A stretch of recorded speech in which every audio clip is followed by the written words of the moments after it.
The Stanley Cup Final is finally set. Canada will be back in the Stanley Cup Final for the first time since the Montreal Canadiens were in it in 2021. And this one's got a special feeling about it. That year when Montreal was playing Tampa, there was almost nothing that could convince somebody that the Montreal Canadiens were going to beat the Tampa Bay Lightning. This year, there's so many storylines of this year, and to me, as a hockey fan, that's super exciting. Neither of these teams are my go-to team, the first team I pick when I'm watching hockey. If you are not just even a little bit excited for this, you're just insane. The Florida Panthers were in the Stanley Cup Final last year. They got there in a very heroic way. But unfortunately, when they made it to the Stanley Cup Final, they were bruised, battered, and honestly, they were just battling a lot of injuries, which is why I think that they didn't even make much of any noise in that Stanley Cup Final. This year, they are hungry, they are healthy, they have handled every team they've played against, and it's just hard to pick against them. But the Edmonton Oilers, when you face up these teams against each other, it is hard to pick the Oilers over the Panthers. But here's the two key factors and the thing to think about.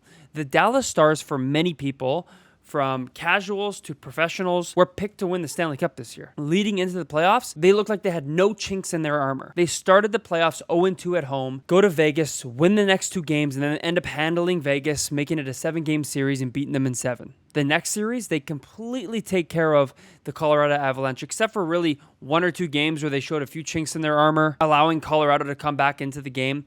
They pretty much handled Colorado easily. And then the Dallas Stars ran into the Edmonton Oilers. The Edmonton Oilers, who, as of late, have not seemed to get over that hump, except for the fact that the one main question for the Oilers has always been goaltending.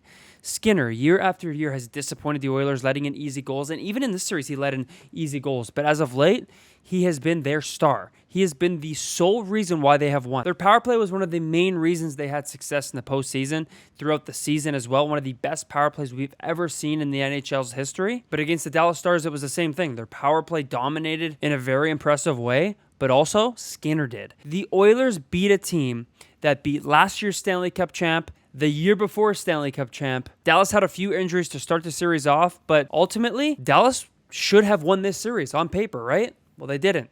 Oilers took care of them 4-2, and when you look at it that way, you have to think Florida has not gotten over that hump yet. The Oilers, this was the Oilers hump. Getting past the Dallas Stars, beating that team.